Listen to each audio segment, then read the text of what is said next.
Hello and welcome to Not Another Football Podcast. I'm Luke, this is Ollie, and we're here to discuss the Premier League each week.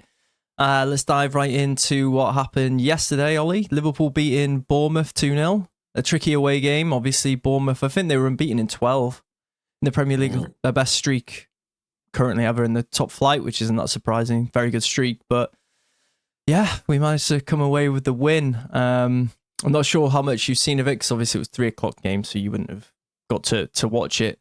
I'm guessing you've seen it on Match of the Day. Yeah, I've seen the highlights of another significant hurdle overcome. I know. Brentford and Bournemouth back-to-back away games, and no Ipswich are in the middle at home. I think very significant wins, especially with Arsenal chasing us down, or at least trying to keep up the pressure. So that was a couple of really big wins. Mate, honestly, though, that game could have gone either way at one point. Yeah, I felt that way with the chances that you were giving up both in the first and the second half. Yeah, honestly, man, we gave away a lot of chances. Alisson was really good yesterday. He was like Alisson of old, like just bailing us out, but showing his quality as a keeper. Like when he was called upon, he was fantastic, which obviously just massively helped, especially in such difficult away games, in any game of football, obviously. But mate, I thought at one point it was going to go to 1-1. Like Cliver had a really good opportunity that he missed from like 4 yards out, empty net. Semenyo hit the post, or was it the bar, whichever. He had a couple of like one-on-ones as well, or good opportunities and stuff like that. So they put us under a lot of pressure. But mate, we rode it, and we looked very accomplished as well going forward. Got the win. I wouldn't say we were bad, but we didn't play our best, but we got the job done. So it's one of those, after it, you just look and think, thank God we got the win.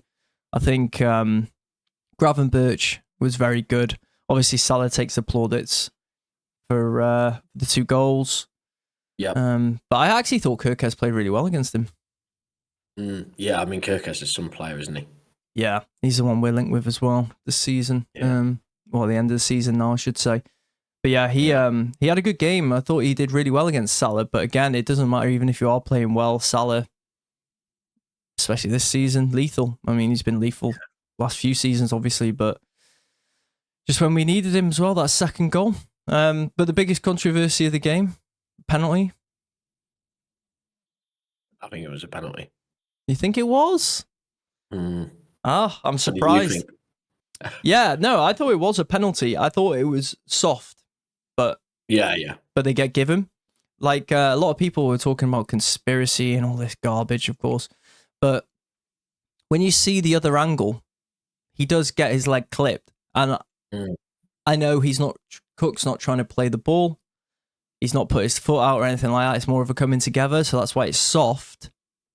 But they get given these decisions. They usually get given as a pen. And he did clip him. Accidentally or not, he did clip him. It's just sometimes those ones away from home you don't usually get. But yeah, it was the right decision in my opinion. Yeah. Yeah, I mean, there's even that video of him that surfaced online where he's saying to one of his teammates, yeah, it's a foul. yeah, it's a foul. He didn't complain all that much, to be honest. I think he knew. It was just probably hoping to get away with it, like leniency with it being just a coming together. But yeah, that's the biggest giveaway when you say to your teammates that's a foul. Wraps it up. Yeah. So then again, I don't think it was that much. It wasn't that much of a controversy. Well, you agree? Yeah, I agree. I really like the balance of their team. Bournemouth, obviously, they pumped us in terms of scoreline, and I really thought, like you say, at times, especially in the second half, I thought this is 100% going to 1-1 at least. Yeah, like you say, Alisson bailed you out. Any other standout performers in terms of outside of Alisson and Salah, the OGs, shall we say? Yeah, I mean, I actually thought Gravenberch again, really good, really solid. McAllister could have got sent off, obviously the second yellow, which I must admit I was a little bit worried when that happened. I actually thought he was going to send him off. But Szoboszlai, McAllister and Gravenberch play well as a trio, because even when they're not at their, dazzling best in terms of just controlling a game, they still work so hard for the team, and they got so much quality on the ball that they can control games in spells, even though we didn't control the whole game. So that obviously gives you a chance to build upon. And then Konate, Van Dijk were really good. Robertson was actually good. It's one of his better games in a long time, so props to him. He did play really well. Gakpo was a bit quiet. Diaz, I feel like Diaz, man, the last few weeks, not been very good. He's been off form. He's getting away with it a little bit because we're winning games. But I know he provides something for the team because of he's playing through the middle as a striker, which he hasn't done a lot of. But I just don't think he's playing very well, and it's difficult with that kind of position. But I think now Jota's back. I personally... Back again. Yeah, I was going to say, he's going to come back in, surely. Yeah, I'd work Jota into that starting 9, and I would have Gakpo playing left because I feel like he deserves it. Then Diaz has got to earn his place back. Maybe being taken out of the team will help him a little bit anyway. Even if it's just a couple of games, it might just reinvigorate him for some reason, a little bit of a mini rest. So maybe that's something that he can bounce back from. Trent was poor, man. You didn't get to see the game. Like Bradley came on at what? Yeah, he went off injured, Trent. But I wouldn't have been surprised if we did just sub him altogether in terms of just putting on Bradley to try and deal with Semenyo. I mean, obviously he's not an easy player to deal with. Been very good this season. He's caused a lot of fullbacks, a lot of issues. But Trent was a bit off the boil. He wasn't United bad, but he was off the boil. And for some reason, when Trent's off the boil, he drops a stinker. He's off it. Yeah. So he didn't have a great game, but ultimately, we got the win, and I thought it was going to be a very tricky game, which it was, and essentially getting out of there with 3 points, just like, good. Perfect move on and a clean sheet.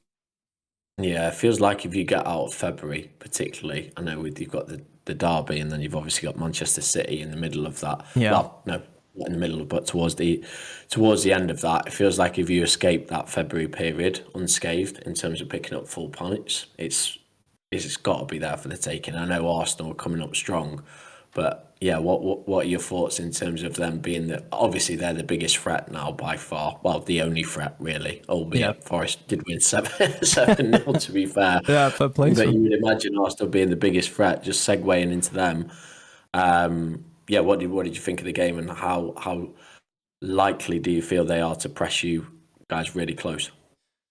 So I think they'll press us at arm's length. I feel like kind of as we are now, because I just don't have the confidence in them. I feel like they've got obviously got the FA Cup, then they've got Leicester away, which they should win. And then they've got... I was going to say, if you were highlighting that as a tricky game, no, you haven't been watching the Premier League this year. No, but then they've got Forest away. And I just think they'll drop points away at Forest. And I just think, again, in the run-in that they have, after that, they've got like their tricky period. They've got United away after Forest, I think it is. They've got you at home. They've got Fulham at home. And they've got another tricky away game. Everton away. They're games that I just don't think they'll take in all points, maximum points from those games. Yeah. I think they'll drop points significantly as well because we'll have the gap. So, obviously, 6 points at the moment after they smashed City 5-1, but beating City, especially City, I mean, beating City at any point at the moment, it doesn't feel as significant as it once did. Beating City at home, I mean, they're not great on the road at the moment, traveling. So, and they showed that again today, how poor they were, man. Like defensively, City were just shocking. Yeah, second half especially, I thought in midfield they got absolutely destroyed by Partey and Rice. Like literally ran the show. I mean, Partey was even better than Rice, to be fair. But yeah, Kovacic. I mean, we said it every time we've highlighted Manchester City, but just can't defend. I don't know what he sees in it. I don't know why they didn't sign in there, because that's the gaping hole that they've got, and that will continue all the way through the rest of the season as long as he's playing in the team. Yeah, and it's not even like Kovacic has got an engine room of legs where he's just non-stop. I mean, he's not the worst in that case, but it's not like you're trying to compensate by not having a defensive midfielder who's an elite level by having someone who's just energetic and constantly at you. You know, like how we had Henderson, for example. Like, or a Milner, like in their pomp. Like, they're so exposed as a result. As soon as any one of those midfielders bypasses one of their midfield, it's just danger. And then you throw on top of that, trying to play out from the back like they did horrendously, which is mad for City, but just poor decision making from their experienced players. Foden, Stones. Ortega should have saved the third goal, in my opinion. Got his hand to it. Yeah, he didn't. I mean, the last one, he didn't even dive for it, did he? The fifth one, but maybe could have done better with the third one. But I mean, just the amount that they were exposed was just unbelievable. Yeah, it was poor. What do you think then? Do you think this galvanizes Arsenal that they believe again, or do you think that? Well, I think it's one of those whereby they don't win it today, and it's game over. Like I really did believe that. So it gives them a chance to stay within the hunt. It's just so difficult if you take that game away in terms of that, the psychological damage that it does in terms of that game in hand, and you go to 9 points. And I still think with Arsenal the same as I've thought the whole way through. It's like, yes, they were on fire today in terms of in the second half, but they're just not lethal enough in front of goals. Like, I just don't think those players will play consistently well through to the end of the season. I don't foresee that for them, and I think that's what will let them down. Yeah, and Havertz missed that massive chance, didn't he? I know it in the first half to go 2-1 up, but I know now everyone will wash it under the rug or carpet or whatever and move on because they scored 5, but he will do that again when you need that goal to win the game. He will do that again. Yeah. So then you're drawing. Like that is literally him. I mean, he gets the ball in that position and he decides to go to the side where the defenders ran back on the line as well. I know he misses the target completely, but why would he decide to go there? Surely the near post finish is the one. But yeah. Well, yeah, sure. I mean, surely the wider conversation is there. Why don't you sign a striker in Well, they're trying, aren't they? Yeah. By all accounts, anyway.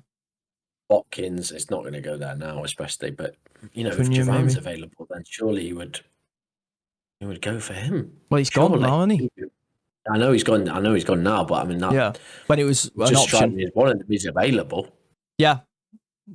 I mean, he definitely would have got goals, so he would have added something different to attack for sure. But yeah, I don't know. Maybe they just thought we can't compete financially with what the Saudis are offering. So that's a potential, I guess. But one thing as well, I think will actually go against Arsenal. This I know. Don't get me wrong. Today's a massive game and stuff, but there's like this mental energy to Arsenal games where it's like do or die. Like you have to win this game.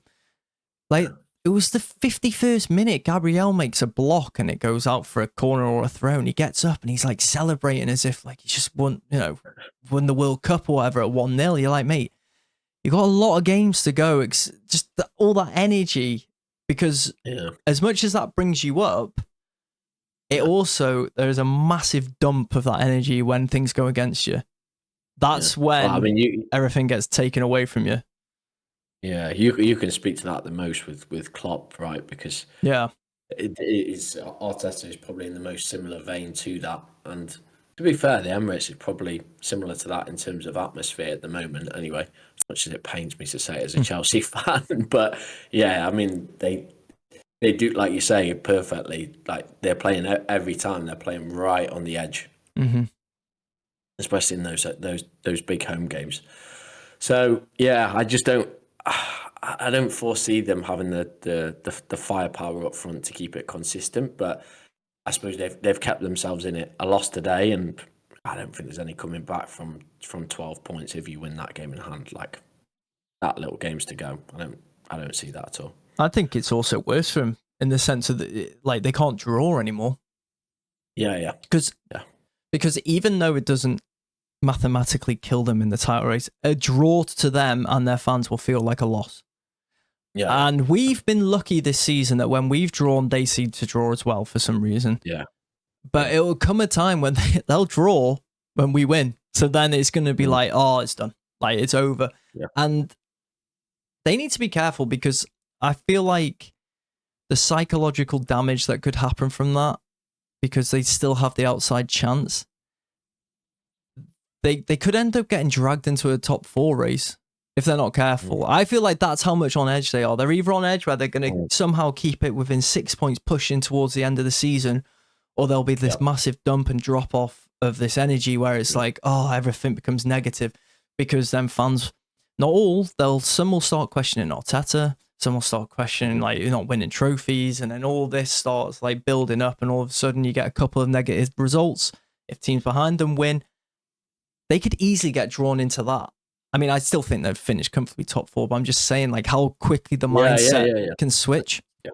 So I think they just need to be careful and try and, like you said, we've done that plenty of times. I mean, granted, we've done it plenty of times and lost the league, but we did get to like, what was it, 97 points, 96 points, 94 points, and lose the league by a point. So it's a whole different ball game when they're, what are they theoretically going to get to?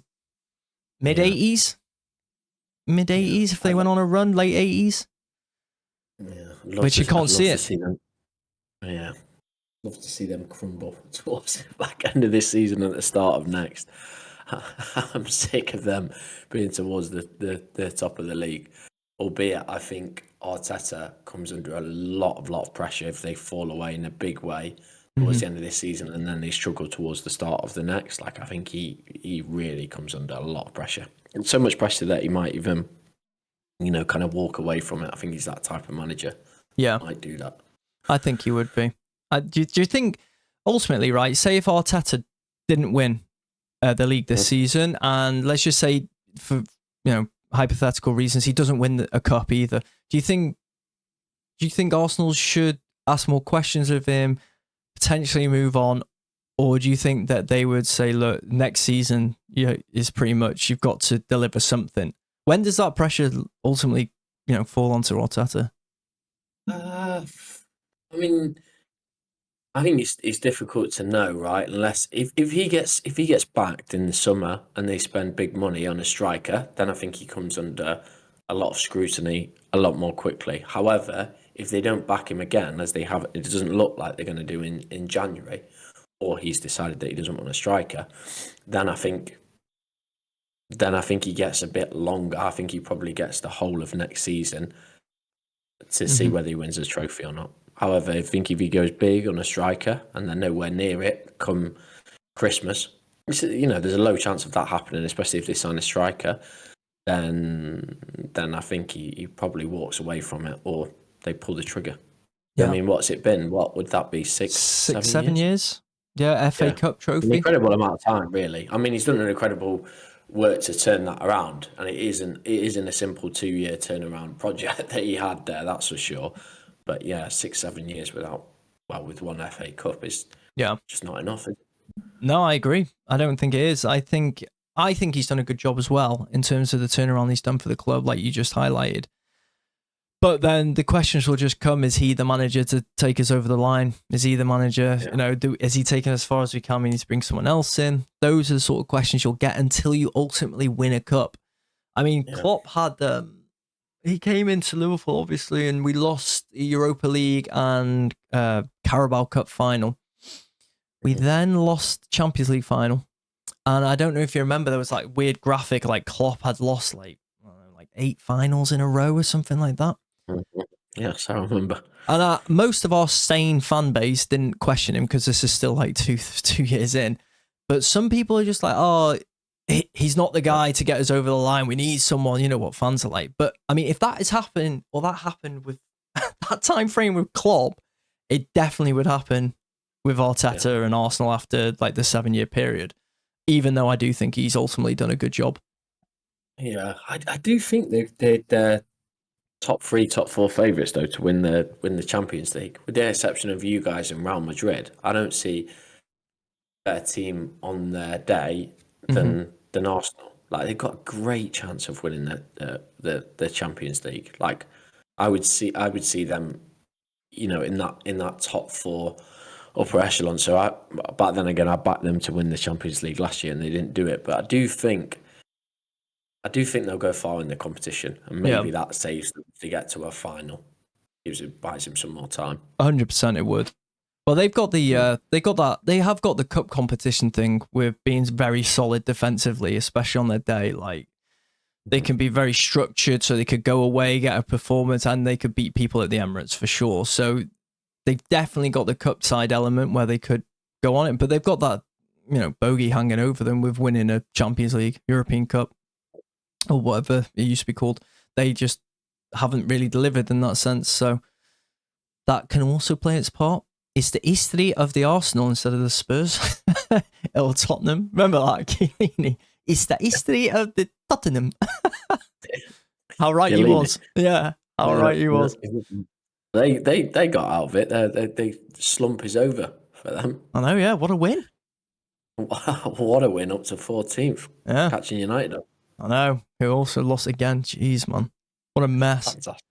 I must admit, I'd backed Brentford in that game, so yeah, it was a good win for Spurs and kept the clean sheet. Insane. Yeah. I think just to wrap it up with Liverpool. Well, we have got that coming up actually on Thursday, semi-final, which will turn around, by the way. I think we win that. Yeah, I'm going 3-0, go through comfortably. But to do with the Arsenal side of it in the league, the Everton game's massive, because if we win that and do actually get it to 9, again, that's going to be a psychological blow for him, because everyone always just assumes you win games in hand but you want your points on the board. So as soon as that game comes, if we drop points in that, they're going to get their spirits back up again, their belief will come back like, oh yeah, they've dropped points, we can build, we can finally start looking at the table and not having the game in hand. Whereas I think, though, Moyes' Everton's going to be a difficult game for us, but I still think we'll win. Yeah. I mean, look, they're a totally different team to the one that they were before. They're like, their confidence is up. It's probably the worst time to play them in the season, but they're still, they're still garbage up front, aren't they? I mean, they are.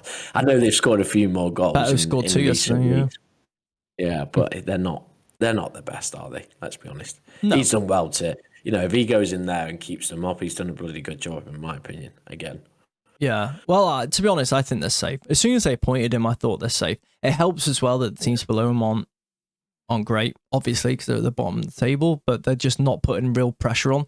So now I feel like with Moyes, they'll be okay. However, I expect that we'll go there and beat them. I do think we'll beat them. I'm very confident with that one.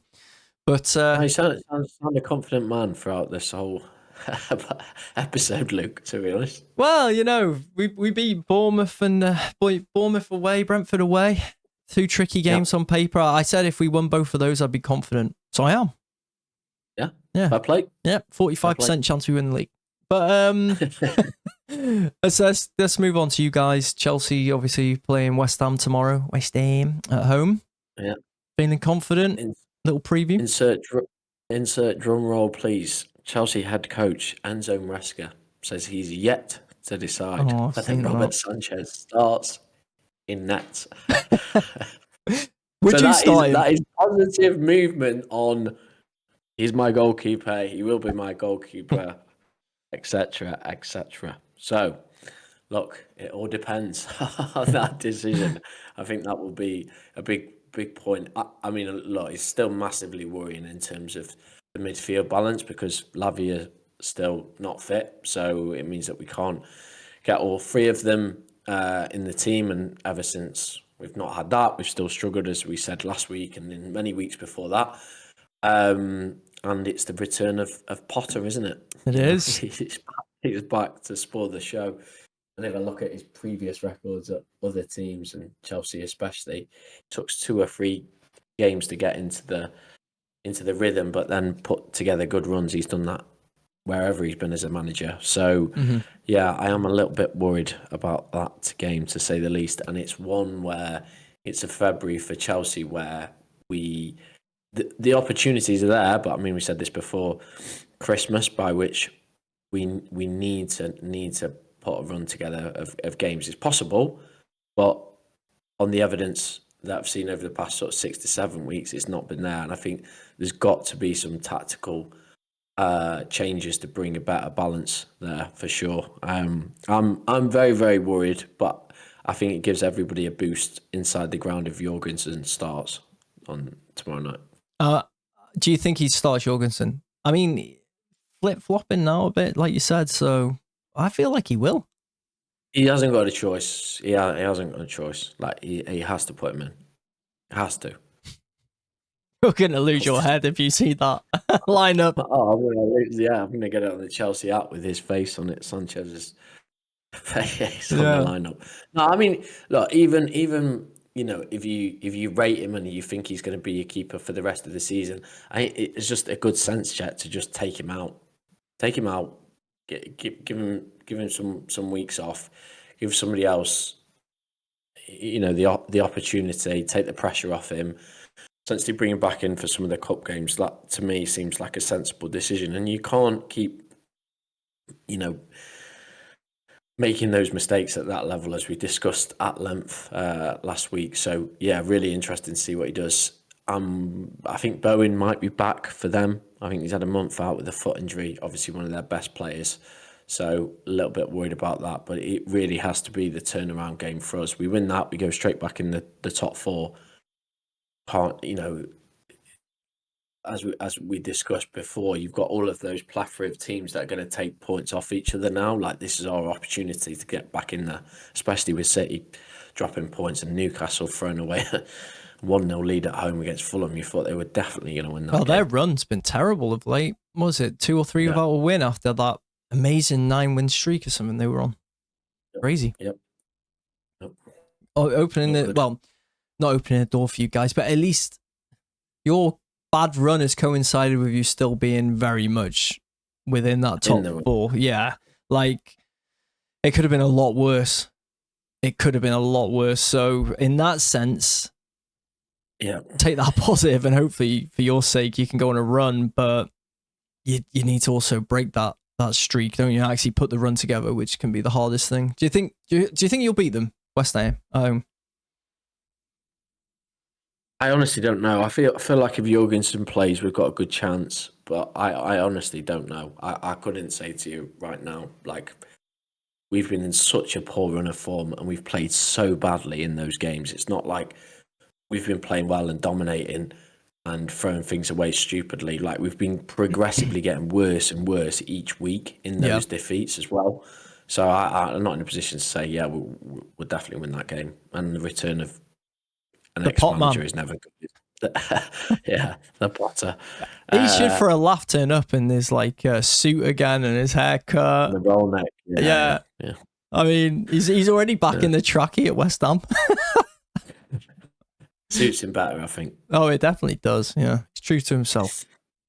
Yeah. Well, we've got after them, we've got Brighton, who are on a bad run of form. We've got Villa, who are again not playing amazing, and then we've got Southampton at home. So February, fingers crossed, has to be the turnaround month for they can kiss goodbye to the top 4, I think. Yeah. Well, it'll be interesting to see another big game again for you tomorrow, and another big week as well, especially with us in the semi-finals of the Cup against Spurs as well. So yeah, let's see how it all unfolds, but probably a good place to leave it, mate. And then that way we can come back and pick up next week to see if you did beat West Ham. So yeah, hopefully for your sake, you did. But if you are listening to us on YouTube, please like and subscribe, comment with your thoughts on the topics we covered today. And if you are listening to us on Spotify, please share the podcast, help get us out there. We'd appreciate it. But until next week, we'll be back to speak about more football. See you later, guys.